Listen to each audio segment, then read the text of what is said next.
Hello दोस्तों, welcome to arts वल्ला। स्वागत है आप सभी का आज के इस नए वीडियो में। तो आज के इस वीडियो में जो है मैं आप लोगों को पॉलिटिकल साइंस के जो ये पहला चैप्टर है जिसका नाम है राष्ट्र निर्माण तथा उसकी समस्या, तो इस चैप्टर से रिलेटेड जो है जितना भी महत्वपूर्ण लघु उत्तरीय प्रश्न है जो कि 2 नंबर में आप लोगों को पूछा जाता है उस सभी को मैं यहाँ पे कवर करने वाला हूँ। तो आप लोग वीडियो के अंत तक ज़रूर देखिएगा। उससे पहले एक ज़रूरी सूचना है, जो इस क्लास का पूरा थ्योरी जो है मैंने 3 लेक्चर में कंप्लीट किया है। हालांकि ज़्यादा लंबा वीडियो नहीं होगा, जो भी होगा वो आपके काम का चीज़ है, ठीक है। तो मात्र 3 लेक्चर में मैंने कंप्लीट किया हूँ इस पहले चैप्टर का थ्योरी। वो लगभग 20 मिनट के आसपास का वीडियो होगा। तो उस सभी का जो है प्लेलिस्ट चैनल पे बना हुआ है, वहाँ से आप लोग जाके जो है अपना अपना सब्जेक्ट देख सकते हैं काफ़ी अच्छे से, ठीक है। तो आप लोग ज़रूर मतलब प्लेलिस्ट जाके देखिएगा, क्योंकि काफ़ी बेहतरीन तरीके से मैंने बताया है। हालांकि आप लोगों को पसंद नहीं आ रहा है वो अलग बात है। हालांकि ये जो भी मैं मेहनत कर रहा हूँ वो सभी आप लोगों के लिए कर रहा हूँ, और आप लोगों का सपोर्ट जो मिलना चाहिए वो नहीं मिल पा रहा है, जिसके कारण थोड़ा सा दुख है, ठीक है ना। तकलीफ़ होता है जब मान लीजिए जिसके लिए हम मेहनत कर रहे हैं और उनका सपोर्ट नहीं मिलता है, तो थोड़ा सा तकलीफ़ तो होता है, ठीक है। फिर भी चलिए, हम अपना 100% आप लोगों के लिए दे रहे हैं। बाकी आप अपना 100% दे रहे हैं कि नहीं वो आप पे डिपेंड करता है। तो चलिए हम शुरू करते हैं। तो मेनली हम आज के इस वीडियो में जो है राष्ट्र निर्माण की चुनौतियां जो है ये चैप्टर हमारा पहला, इससे रिलेटेड जो है कंप्लीट लघु उत्तरीय प्रश्न देखने वाले हैं, जो लगभग 2 नंबरी क्वेश्चन में पूछा जाता है। उससे पहले एक ज़रूरी सूचना है, जो इस क्लास का अगर आप लोगों को पीडीएफ चाहिए या मेरे द्वारा करवाए गए किसी भी क्लास का पीडीएफ चाहिए, तो ये हमारा टेलीग्राम का ऑफिशियल चैनल है। यहाँ से आप लोग ज्वाइन होकर प्रत्येक क्लास का पीडीएफ बिल्कुल फ्री में प्राप्त कर सकते हैं। तो चलिए यहाँ से हमारा शुरू होता है पहला क्वेश्चन। पहला क्वेश्चन शुरू होता है, बोला जा रहा है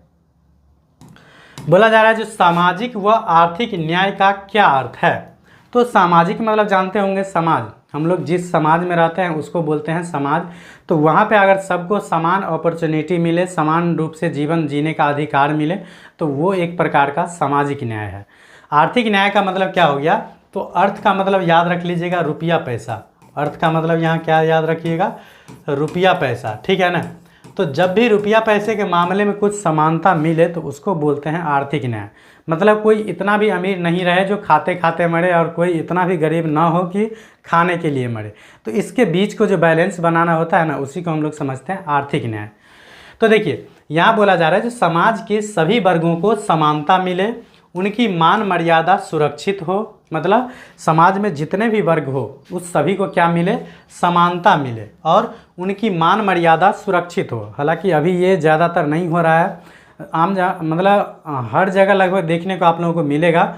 जो अधिक रुपया पैसा वाला रहता है वो कम वाले को थोड़ा सा दबाता है, ठीक है ना। तो वो सामाजिक न्याय नहीं कहलाएगा, ठीक है।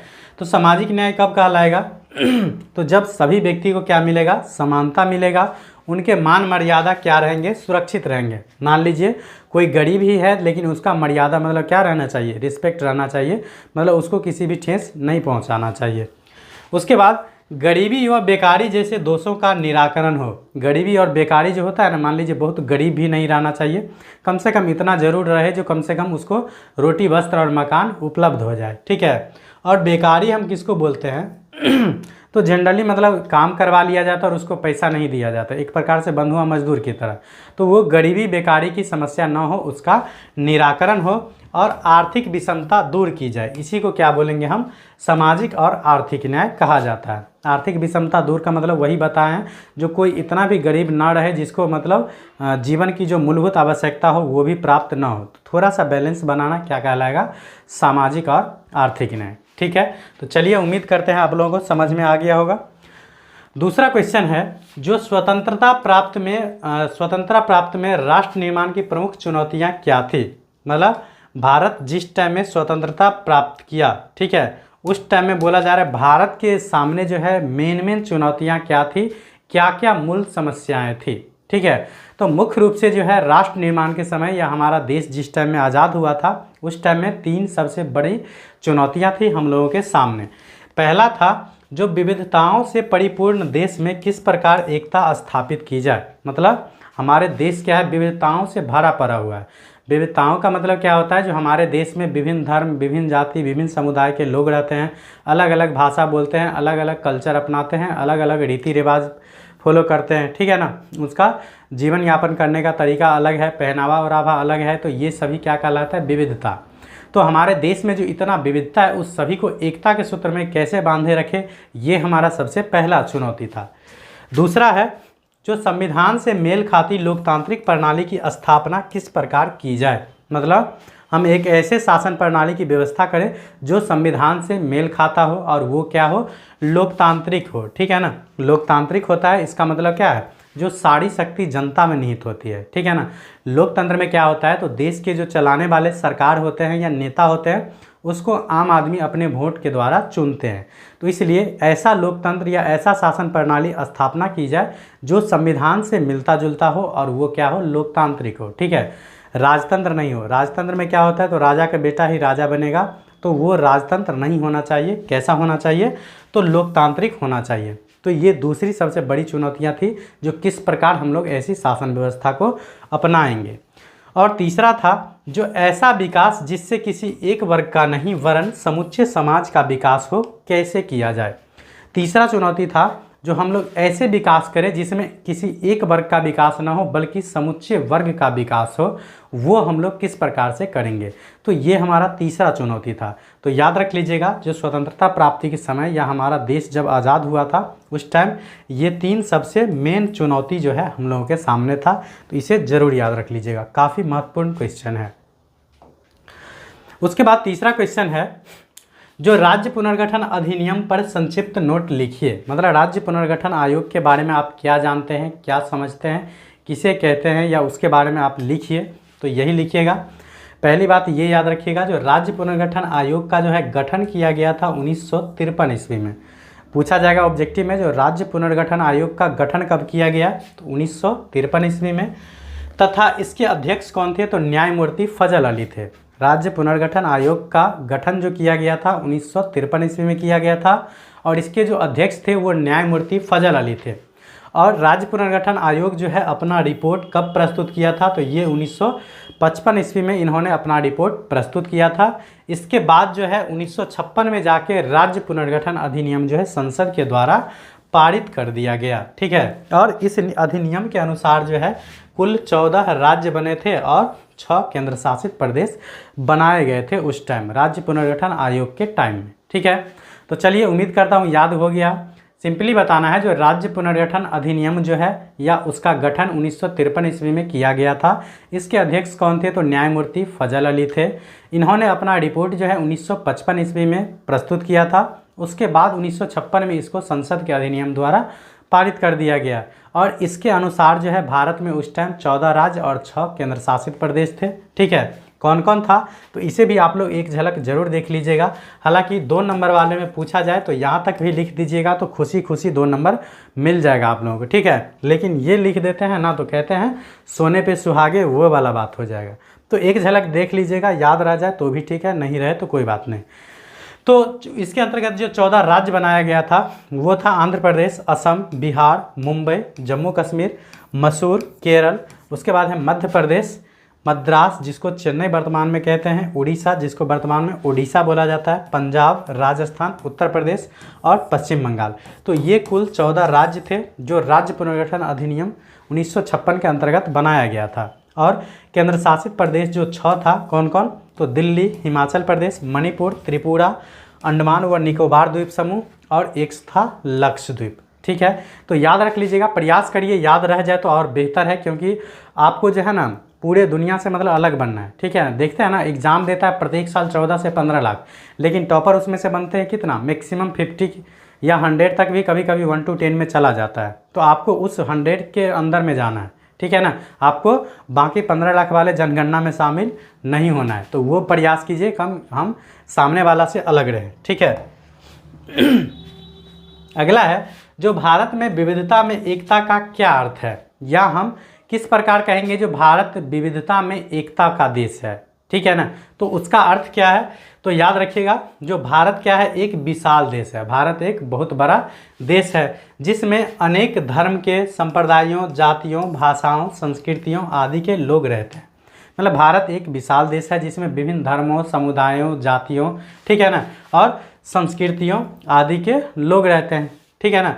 फिर भी सभी एकता के अदृश्य धागों से बंधे हैं। मतलब हमारे देश में जो है, हमारा देश बहुत बड़ा है जिसमें विभिन्न जाति, विभिन्न धर्म, विभिन्न समुदाय, विभिन्न संस्कृतियों के लोग रहते हैं, लेकिन सभी इतना विभिन्नता होने के बावजूद भी वो एक अदृश्य धागे के एकता के सूत्र में बंधे हुए हैं। इसी को बोलते हैं क्या?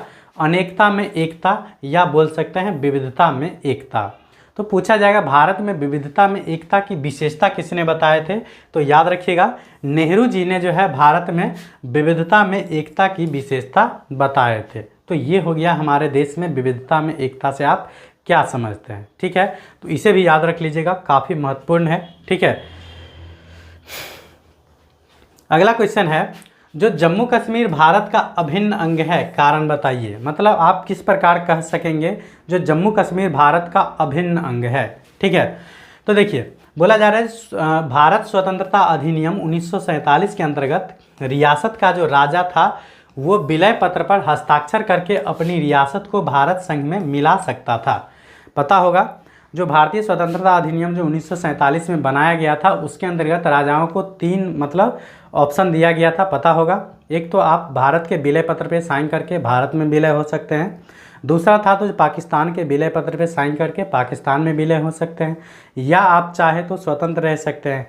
तो यहाँ वही बोला जा रहा है, जो भारत स्वतंत्रता अधिनियम 1947 के अंतर्गत रियासत के राजा को यह अधिकार था जो वो अपनी रियासत को भारत संघ में मिला सकता था। तो राजा हरि सिंह जो है ऐसा किया, मतलब जम्मू कश्मीर के जो राजा थे वो हरि सिंह ऐसा ही किया। वो भारतीय भारत के विलय पत्र पर क्या किए? साइन किए। ठीक है, उसके बाद 1957 में क्या हुआ? तो जम्मू कश्मीर का संविधान लागू हो गया। पूछा जाता है ऑब्जेक्टिव में, काफ़ी महत्वपूर्ण है, याद रख लीजिएगा। पूछा जाएगा जम्मू कश्मीर का संविधान कब लागू हुआ? तो याद रखना है 1957 में। तो बोला जाता है हरि सिंह जो है राजा थे जो जम्मू कश्मीर के, वो भारत के विलय पत्र पे साइन कर देते हैं। उसके बाद 1957 में जाके जम्मू कश्मीर का क्या होता है? संविधान लागू हो गया, जिसमें उसे भारत का अभिन्न अंग घोषित किया गया है। तो पता होगा जो जम्मू कश्मीर का जो संविधान 1957 में लागू हुआ था, तो जम्मू कश्मीर के संविधान के जो प्रस्तावना है उसमें कहा गया है जो जम्मू कश्मीर भारत का अभिन्न अंग है। तो वही बताया जा रहा है। उसके बाद याद रखिएगा जो 5 अगस्त 2019 को जम्मू कश्मीर को प्राप्त विशेष राज्य का दर्जा समाप्त कर दिया गया। ये एक्स्ट्रा बात एक याद रख लीजिएगा। पूछा जाएगा जो धारा 370 को कब समाप्त कर दिया गया? तो 5 अगस्त 2019 को। या जम्मू कश्मीर को जो विशेष राज्य का दर्जा प्राप्त था उसको कब समाप्त कर दिया गया? तो 5 अगस्त 2019 को समाप्त कर दिया गया। और जम्मू कश्मीर को जो है 2 टुकड़ा में बांट दिया गया। पता होगा आप लोगों को, एक जम्मू कश्मीर और दूसरा लद्दाख। ठीक है ना, तो ये जम्मू कश्मीर और लद्दाख 2 केंद्र शासित प्रदेश बना दिया गया, जम्मू कश्मीर के 2 टुकड़ा करके। ठीक है, उसके बाद नेक्स्ट है जो शिमला समझौता क्या है? तो शिमला समझौता से आप क्या समझते हैं? तो याद रखिएगा जो दिसंबर 1971 में पाकिस्तान ने तीसरी बार कश्मीर पर आक्रमण किया था। पता होगा पाकिस्तान जो है कश्मीर पर सबसे पहले 1947 में ही आक्रमण कर दिया था, उसके बाद दूसरी बार 1965 में किया था, और तीसरी बार 1971 में पाकिस्तान ने आक्रमण किया था जम्मू कश्मीर पे। उसके बाद बोल रहा जा रहा है इस बार फिर से पाकिस्तान को हार का मुंह देखना पड़ा। मतलब तीसरी बार जब जम्मू कश्मीर पे दिसंबर 1971 में पाकिस्तान ने आक्रमण किया था तो उस बार फिर से बेचारे को हार का मुंह देखना पड़ा। ठीक है, उसके बाद पाकिस्तानी राष्ट्रपति जुल्फ़िकार अली भुट्टो एवं भारतीय प्रधानमंत्री इंदिरा गांधी के बीच जुलाई 1972 में शिमला समझौता हुआ था। मतलब दिसंबर 1971 में जो पाकिस्तान जम्मू कश्मीर पे आक्रमण किया था उसमें फिर से उसको बुरा तरीक़ा से मतलब हरा दिया गया, फिर से उसको हार का मुंह देखना पड़ा। उसके बाद अगले साल मतलब 1972 में जो है भारतीय प्रधानमंत्री इंदिरा गांधी और पाकिस्तानी राष्ट्रपति जो थे जुल्फ़िकार अली भुट्टो, इन दोनों के बीच एक समझौता होता है 1972 में, जो कहाँ होता है? शिमला में। इसलिए उसको जाना जाता है शिमला समझौता के नाम से। ठीक है, बोल रहा है जिसके अंतर्गत युद्धबंदियों की रिहाई हुई। और इस 1972 में जो शिमला समझौता हुआ उसके अंतर्गत क्या किया गया? तो 1971 के युद्ध में जो मतलब पाकिस्तानी सेना सबको क्या कर लिया था, मतलब बंदी बना लिया था भारतीय सेनाओं ने, तो उसको क्या कर दिया? शिमला समझौता के अंतर्गत उसको छोड़ दिया गया। तो यही था शिमला समझौता। ठीक है, तो चलिए शिमला समझौता हो गया लगभग। उसके बाद यही हमारा लास्ट क्वेश्चन था। चलिए शिमला समझौता तक ही था। एक हो जाता है एक ताशकंद समझौता। ठीक है, एक ताशकंद समझौता भी क्वेश्चन इंपॉर्टेंट है, तो उसे आप लोग पढ़ लीजिएगा एक बार, ठीक है। वो इसे बता देते हैं एक बार। पूछा जाएगा ताशकंद समझौता क्या है, या ताशकंद समझौता से आप क्या समझते हैं। तो पहली बात याद रखिएगा, ताशकंद समझौता 1966 ईस्वी में हुआ था। तो याद रखिएगा, जब पाकिस्तान दूसरी बार जो है जम्मू कश्मीर पे आक्रमण करता है 1965 ईस्वी में, तब जाके क्या हुआ, उसको फिर से मतलब बुरी तरह से पराजित कर दिया गया। फिर से उसको हार का मुंह देखना पड़ा। उसके जस्ट एक साल बाद 1965 में मतलब वो आक्रमण किया था। 1966 में जो है एक समझौता होता है, जिसमें भारतीय प्रधानमंत्री लाल बहादुर शास्त्री और पाकिस्तान के तरफ से थे अयूब खां। इन दोनों के बीच 1966 में ताशकंद में एक समझौता होता है, जिसको हम लोग जानते हैं ताशकंद समझौता के नाम से। तो इसे भी आप लोग अपने नोटबुक में लिख लीजिएगा। तो ये हमारा सभी जो है महत्वपूर्ण लघुत्तरीय प्रश्न था, जो कि आप लोगों के एग्जाम के लिए काफ़ी महत्वपूर्ण है। तो इसे आप लोग को जिस प्रकार मैंने बताया है उसी प्रकार से अपने नोटबुक में लिख लेना है। हालांकि इसका मैं PDF आप लोगों को A4 साइज़ में भी दे दूंगा, आप उसे चाहेंगे तो प्रिंट करवा के भी रख सकते हैं, नहीं तो अभी से आप लोगों को काफ़ी पर्याप्त समय है। तो आप लोग प्रयास कीजिएगा जो इसे नोटबुक में भी लिख ले, क्योंकि लिखने से भी कुछ चीज़ें याद रहती है, ठीक है ना।